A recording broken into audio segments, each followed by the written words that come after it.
Assalamualaikum warahmatullahi wabarakatuh. Selamat malam ya, selamat datang kembali tentunya di channel Calon Mandiri. Nah oke, jadi pada kesempatan kali ini kita akan bongkar buat kreator pemula ya, dimana ada 5 jenis konten yang tidak bisa dimonetisasi.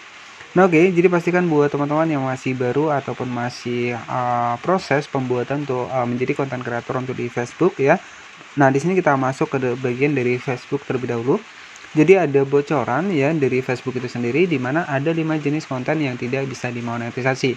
Nah, jadi kemarin juga ada sempat pertanyaan dari teman kita itu apakah ketika kita menggunakan konten alur cerita ya apakah bisa dimonetisasi dengan gambar ke kanan ke kiri seperti itu ya. Nah, itu masuknya tidak bisa dimonetisasi, teman-teman. Nah, kenapa? Karena itu merupakan salah satu sebuah video yang video statis ya. Jadi gambar kemudian ada teksnya ya, mungkin gambarnya kanan kiri ya, kemudian kita bercerita ya, itu merupakan sebuah konten yang tidak bisa dimonetisasi. Jadi itu merupakan sebuah konten statis ya, jadi statis ini tidak bisa dimonetisasi untuk di Facebook ya. Nah tetapi kalau teman-teman tujuannya alur cerita, saran dari saya itu jangan, teman-teman ya. Jadi kalau kita membuat sebuah konten alur cerita itu bisa terkena klaim dari pemilik filmnya ya, jadi seperti itu. Nah itu juga pernah saya alami, teman-teman ya, jadi pernah saya alami seperti itu, hal-hal seperti itu sudah saya alami. Makanya ya, jadi dengan adanya pengalaman saya yang sudah lama juga di Facebook ini, sudah lumayan ya, dari tahun 2010 teman-teman ya. Nah, jadi sesuai dengan pengalaman saya, jangan pernah teman-teman juga menggunakan sebuah konten yang alur cerita ya. Jadi kalau alur cerita ini nanti teman-teman akan terkena klaim dari pemilik stasiun TV-nya. Nah, itu yang perlu teman-teman perhatikan ya. Jadi memang ada salah satu teman kita itu inginnya membuat konten alur cerita film ya. Jadi itu pesan dari saya, jangan ya. Jadi takutnya nanti teman-teman sia-sia karena itu nanti akan diklaim oleh pemilik dari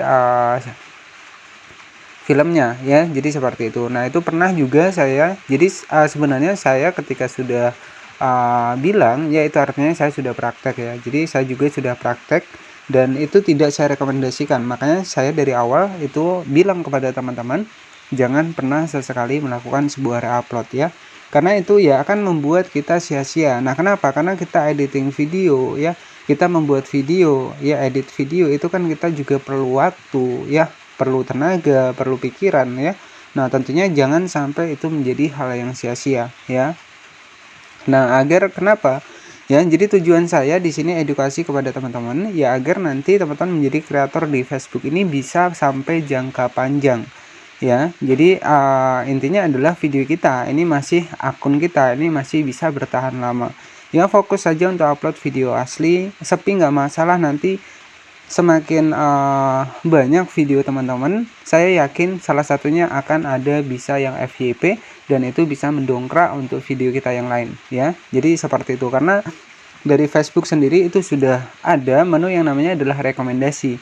Jadi sistem rekomendasi ini berjalan ya. Jadi ya teman-teman rajin saja buat video konten asli, nggak usah mikir reupload pengen cepet, nggak usah seperti itu. Karena jujur ya, untuk di channel ini itu banyak sekali yang berkomentar tentang pelanggaran dan juga tentang monetisasi terbatas ya. Dan rata-rata mereka juga bilang setelah saya jawab pertanyaan mereka ya, rata-rata melakukan sebuah reupload ya. Nah jadi memang di Facebook ini memperbolehkan melakukan sebuah reupload, tapi harus ada pengeditan yang sekreatif mungkin ya, yang signifikan, yang sekreatif mungkin. Tetapi yang perlu teman-teman ketahui kembali adalah video yang kita reupload itu kan bukan video asli kita ya, itu kan ada pemilik dari videonya ya. Jadi memang diperbolehkan reupload oleh Facebook, tetapi kan pemilik video aslinya itu kan ada juga ya. Jadi itu juga jangan sampai ya teman-teman lewatkan, karena pemilik video malah ini yang lebih berkuasa bisa mengeklaim untuk video kita, karena itu kan video asli mereka. Nah jadi seperti itu, karena ya di sini ada yang namanya adalah Rec Manager. Jika pemilik konten aslinya itu sudah gabung di Rec Manager untuk di Facebook, maka mereka bisa mengetahui konten mereka yang di-reupload ulang ya. Dan jika pemilik video ini menyetujui, maka ada yang namanya adalah Rek Manager ini. Jadi berbagi pendapatan. Jadi separuh-separuh. Nah, jadi seperti itu. Tetapi tidak semua pemilik hak cipta ini akan menyetujui kontennya digunakan ulang. Nah, itu kunci yang utama. Jadi ya saran dari saya, daripada kita ribet-ribet ya, banyak followers, banyak view, tapi konten nggak asli, tiba-tiba pelanggaran, monetisasi nggak dapat, kan untuk apa ya. Jadi seperti itu. Lebih baik konten asli ya, ujung-ujungnya nanti kita rajin upload saja video rame ya, penghasilan kan tetap ngalir ya. Jadi seperti itu, walaupun ya ada keterlambatan kemarin di bagian dari pembayaran untuk di Facebook, tetapi nggak masalah ya, karena memang konten kita asli, maka mereka tetap akan membayar ya. Jadi seperti itu. Oke, jadi sebelum teman-teman terjun menjadi kreator di Facebook, intinya yang pertama adalah tujuan utamanya ya. Jadi pastikan tujuan yang utama ya, kita ya membagikan untuk konten kita, kemudian juga tujuan utama kita ya bisa mendapatkan monetisasi, kemudian juga yang terakhir adalah mendapatkan hasil ya. Jadi tujuan yang utama yang terpenting adalah kita membuat konten terlebih dahulu ya. Jika konten kita bagus, maka orang juga akan reaksinya juga bagus ya, tetap akan mengikuti kita. Jadi seperti itu. Nah, di sini sebelum lanjut ke pembahasannya, di sini ya sebelum teman-teman terjun ya, buat yang masih baru ataupun masih pemula ya. Nah, di sini ada 5 jenis konten yang tidak bisa dimonetisasi. Nah, apa saja itu kita akan bedah di video kali ini. Video yang tidak bisa dimonetisasi. Jadi di sini konten yang disajikan dalam format berikut tidak bisa dimonetisasi untuk di Facebook. Yang pertama adalah merupakan video statis ya, konten yang berisi satu gambar statis dan sedikit atau tanpa gerakan. Nah, ini masuknya dalam kategori statis ya. Ya bisa jadi masuknya seperti alur cerita ya. Jadi hanya menggunakan gambar, suara, itu tidak bisa dimonetisasi. Nah, selanjutnya polling gambar diam, misalkan ya status story ya, itu tidak bisa dimonetisasi. Dan juga ada tayangan slide gambar ya, konten yang utamanya menampilkan gambar diam yang diputar berurutan, artinya balik ke kanan ke kiri menggunakan aplikasi CapCut ya, itu tidak bisa dimonetisasi. Dan juga video looping, ini juga konten yang berulang dan menampilkan segmen yang sama, artinya berulang-ulang ya.